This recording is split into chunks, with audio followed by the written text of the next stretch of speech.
unique antigen receptors? So this is a good question. We talked about previously, exam 1, we talked about how innate immune cells use pattern recognition receptors to recognize foreign molecular patterns.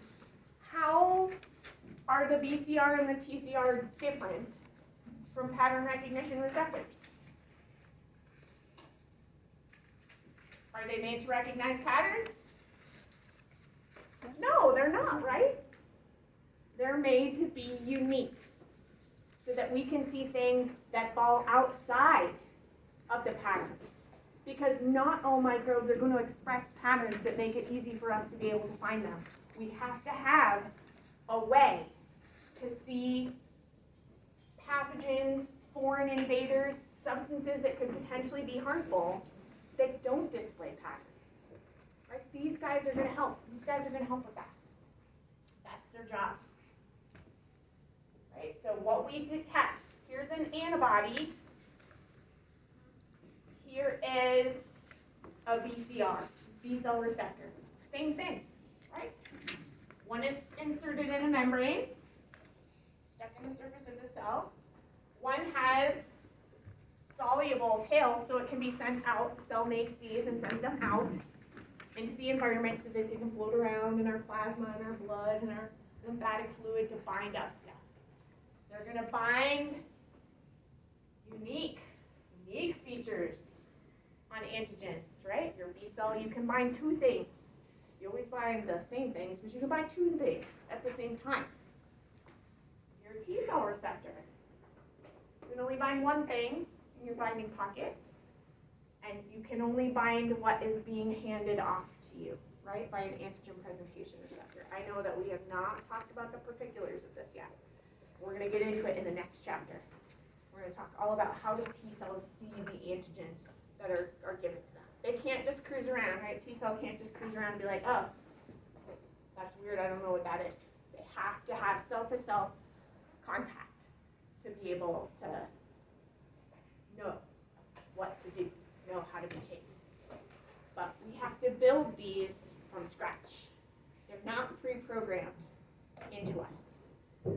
We're going to build them by using sets of genes and mixing and matching the pieces of the proteins that we put together. We can get millions and billions of different combinations from 5 different mechanisms, and we're going to make note of the 5 different mechanisms today. The first mechanism, I hope we're getting a good idea of. We've got to build heavy chains and we've got to build light chains. And we build those heavy chains and light chains using different gene segments, mixing and matching different segments and putting them together. This is a light chain segment. How do I know that? What parts do light chains have? VJC, right? Beautiful. Awesome. I know it's not a heavy chain because it doesn't have a diversity segment, right? Very good. Okay, so we're going to make parts by mixing and matching different gene segments. Now I have heavy chain parts, right? Because I have a variable, I have diversity and joining regions that will all get hooked up into constant regions. Light chain constant regions are constant. They're always the same. Heavy chain constant regions, we could have an M or an E or an A or a D or a G, right? The different flavors in antibody, IgM, IgD, IgG. What dictates what flavor we make is what constant region we put on the end. So we're going to look at that. Our heavy chain and our light chain information is located on different chromosomes. So this adds to some of the funkiness in the mix, because we got to build the segments from different information, different places in our genome, and then we got to put all the pieces together. They got to be assembled together at the membrane. So that's kind of neat. I like this picture. I think this picture is pretty helpful. Right? You can see that there are a bunch of different variable regions for building this heavy chain. I forgot to look up the L. I even wrote it in a note. Fail. I will put it down. I will write it. Diversity regions. Right? We've got a couple different diversity regions to pick from. We've got joining regions. Then we've got our constant regions. So here's my IgM, mu, IgD. All antibody, all BCRs that are made in the beginning have actually both, they're either one of these, they're either an M or they're a D. And then based on what happens, cytokine signaling, APC interaction, hormones in the environment, the B cell can learn how to switch. It'll cut these pieces out and it'll hook this end up to maybe you're gonna make IgG this time. Or we're fighting off a parasite. It's a big worm, so we're going to cut out this stuff, and we're going to put an E constant region on. I'll explain to you how that works. But, right, I know these are heavy chains, because I've got variable diversity joining and our flavors, right? Flavors. For IgG, if you're a mouse or if you're me, you get a varying number of G flavors. So you can make IgG1, IgG2. That's more advanced immunology stuff for later on in your life. Okay, so this is heavy chain pieces and parts. We also got to put together light chain pieces and parts. We've got a number of different variable regions, some joining regions, and then a constant region that goes with kappa genes. If we decide to rearrange the lambda genes, the organization is a little bit different. It's kind of neat, right? Some more variability here. But we've got some variable regions, a joining region, and a constant region set. And another joining and a constant region. It doesn't really matter. I can pick one from here. I can pick one from here. I can hook it up to this one if I want to. I can mix and match whatever I want. Someone asked earlier about this psi. This was because this one is a pseudogene version.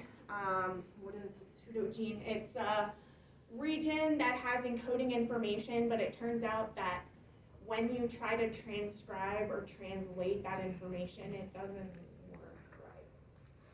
So this piece doesn't get used much. And if it does, weird things happen to the product that comes out. You were first. The L is a leader sequence that's used to transport. Okay, thanks. Thanks for checking on the text. Sweet. Yeah, I was gonna say the same thing. I The just leader, looked at it. so Yeah. it's just an upstream. Yeah, Yeah. it's just showing. So usually leader regions of genes are regions that are near a promoter segment within a gene that tell a transcription factor there's information here. So start reading, start copying, start transcribing here, there's information. Yeah, it says it's used to transport newly synthesized H genes into the endoplasm. So your leader region often contains the little postal code that tells a protein where to go, right? So some proteins have nuclear localization sequences, some have cytoplasmic, some have membrane localization sequences. What's in the leader dictates where your transcript gets translated, where it ends up, where that protein will live later on inside the cell. Yes? I just wanted to ask, what page did you find that on in the textbook? I looked it up on like Thursday, but the information I got it was from Google.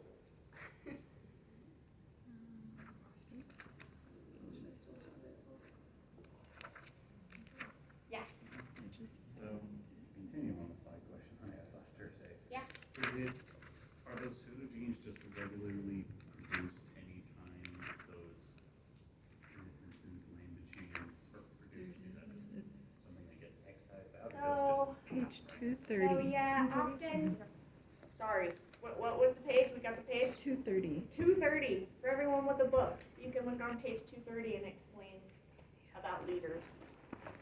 Right? So that's what the little L is in front of each one of these segments. This little stripe right here is the leader sequence. So it's just a piece of coding information in front of the code that tells where transcription should begin. There's also important information there that directs where the protein will end up later on in its life to do its work, to do its job. So pseudogenes, okay. Pseudogenes are really common in immunology genes. It's because these genes, the number of genes, the variation in the gene, all happen because of gene duplication. Mistakes made during replication and recombination when moms and dads got together, crossing over, and new things happened. Gene duplications occurred, and so a lot of the extra copies, some end up being non-functional because they've been copied by weird random mistakes, recombination, things like that. So that's why sometimes there are versions that are kept, they've been carried along, but they're not functional because they've been cut, they've been misread, they've been whatever due to that gene duplication. Yes. So does that make pseudogenes different from mutations? Yes. Yes. So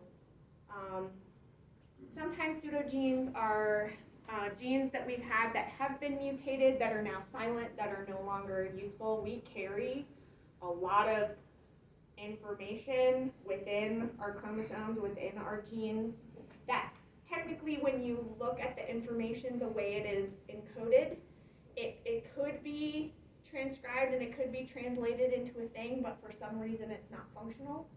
There are still things that we don't completely understand about the way information is encoded within genes, and so there are other reasons, duplications, other reasons why pseudogenes exist, but mutations can happen to make them, but that's not the only reason why they exist. Yeah. Who else did I miss? We good? Okay. All right, so lambda chain information is encoded, the order is encoded a little bit differently, right? It's not just all the variables, and then the joining, and then a constant. There are a couple different constants that we could use on our lambda chain, right? But it doesn't matter. We're still going to make a variable, a joining, hook it up to a constant region, stick it onto a heavy chain, make an antibody or a BCR. So it's just so that we can see, hey, sometimes the information is ordered differently. This gives us an idea of how many copies, right, copy number, just of how many little variable segments do I have to choose from? How many joining regions do I have to choose from? If I'm making a heavy chain, how many variable regions do I have to choose from? How many diversity and joining regions do I have to choose from? So by multiplying these numbers together, we can get a rough estimate at making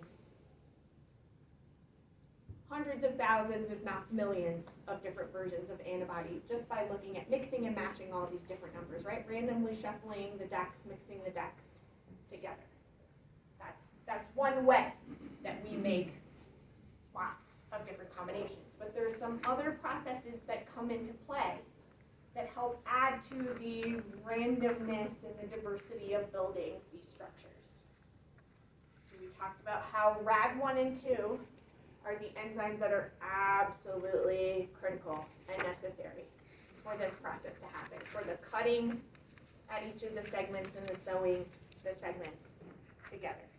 They have helper enzymes and helper proteins that help unwind, hold DNA, mark sites where cutting and pasting need to happen. Accessory enzymes that come in and help seal overhangs, help add nucleotides when we need them. And this is an important note. Someone asked me about N-nucleotide addition. TDT is the enzyme that performs what's called N-nucleotide addition. When we sew our V, our J, our C regions together, or our V, D, J, C regions together, sometimes we have to add nucleotides to fill in the blanks or to make joints that will work, or maybe not work. TDT is an enzyme that does this, and the important thing about N means non-scripted. So this enzyme can add nucleotides without an overhang, without another nucleotide to pair bond with. It can randomly insert A's, T's, G's, and C's at the junctions where we're sewing our segments together. So it's a random nucleotide addition. This is going to add diversity, randomness, variability to the protein that we're building. This can be good, right? Diversity, variability, this is good. This can also be not good because unscripted nucleotide addition can change reading frames, can, right, change the way genic information is read and encoded. So there's pros and cons that come with this. The randomness can make new combinations that didn't exist before. It can also make combinations that will never work out. The good news is we're all making thousands of B cells in our body right now, thousands of T cells in our body right now to pick up the slack for the ones that don't work. Right? This is why hematopoiesis is a process that's going on throughout your entire life. We're making new cells all the time to make new combinations. Some of the combinations you make just aren't going to work. Actually, about 90% of the combinations you make aren't going to work. The vast majority of cells that we make by these processes aren't viable. We'll learn what happens when they're not viable. So, our RAD1 and 2 are the enzymes that can cut at our regions. How do they know where to cut? There are special sequences, right, that RAD1 and 2 cruise along the DNA for, they scan for, and they find these palindromic sequences that tell them where is the beginning of coding information, where is the end of coding information, where can I seal pieces together. So this is an example of the heptamer nonamer set that would be at the beginning of a coding piece of information. No, I'm lying. This is going to be at the end of a coding piece of information. Sorry, color coded.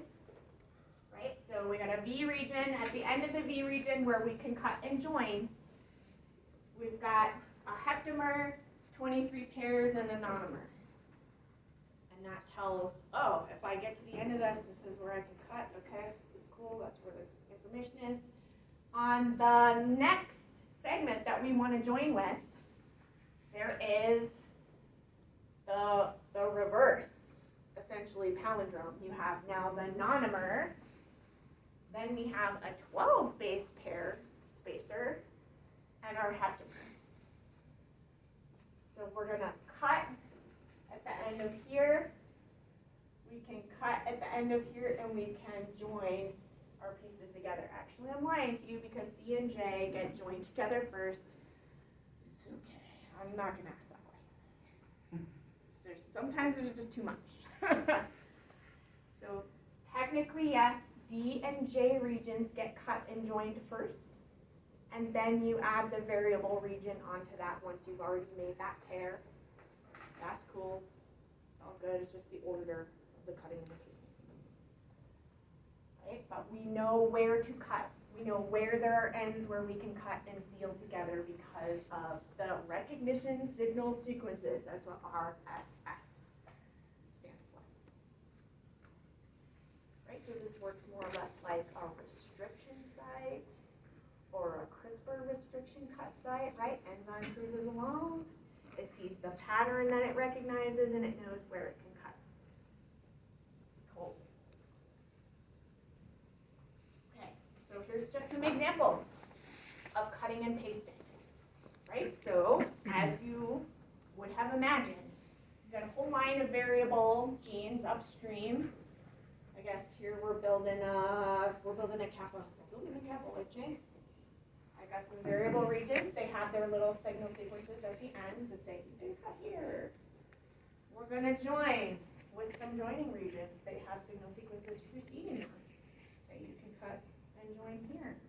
We've decided to cut at variable region 3 and to join at joining region 3. So we're going to cut, these two pieces will be sewn together. Anything that's in the middle, I'm sure could be all sorts of coding information in the middle there, that will be cut out and digested away. So the stuff that's in the middle gets recycled. So yes, this means a portion of your chromosome, piece of the ladder, literally, we pull that chunk out, sew the ladder back together, and this is going to happen for both our heavy chains and our light chains. So here's a heavy chain over here, got variable diversity joining, constant regions are downstream, we don't worry about those so much until later. We're going to cut and join our D and J first. Then we're going to sew a variable region onto that.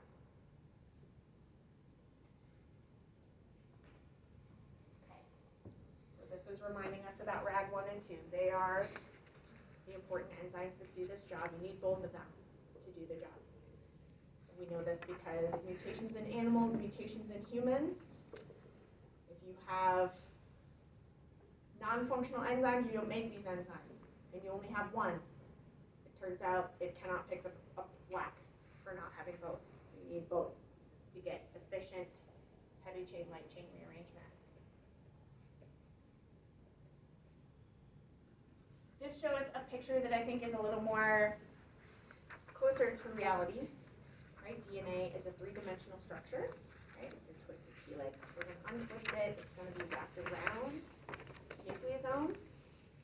Presumably, nucleosomes will be modified and pushed out of the way so that we can access the information here so that we can do the cutting and pasting. But everything is a three-dimensional structure. And in order for the cutting and the pasting to happen, we're not just, we got one big long end over here and another big long end over here and all this stuff gets cut out and then we have to drag the two ends together. They're probably, in reality, the two ends are pretty close to each other based on how the DNA is wrapped. So our ends, our cut sites that we're going to rejoin together, probably in pretty close proximity to each other because of the folding, coiling of DNA.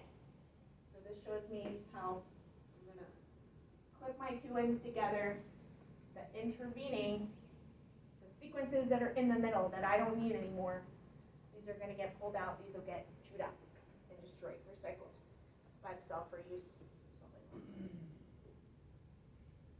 This shows up closer what is the chemistry. Where is the 5' and 3'? Who's got the free hydroxyl? Who's going to bind to the phosphate? Where is this going to happen? So it's showing us that you get this little overhang so that our free hydroxyl group attacks the phosphate. And we sew everything, clip it back together. The nonomer heptamer sequences at the ends and at the beginning get cut out so that when we join the V and the J, or the D and the J and the V together, these things get removed while we're doing the cutting and the pasting because they're not necessary. They just tell us where to cut. Does that make sense? Yes. So this might be dumb, but so can you maybe explain how step 3 just a little bit more? I'm not really seeing it. Step 3. Okay. So what happens first is that RAG1 and 2 cut one strand first. So they're going to nick one strand first, leaving our free, right, hydroxyl group. And then this free hydroxyl group is not going to, doesn't want to stay free. So it attacks the phosphate. It attacks the close phosphate that's nearby. So essentially, grabs right on to the piece that's adjacent to seal that end off.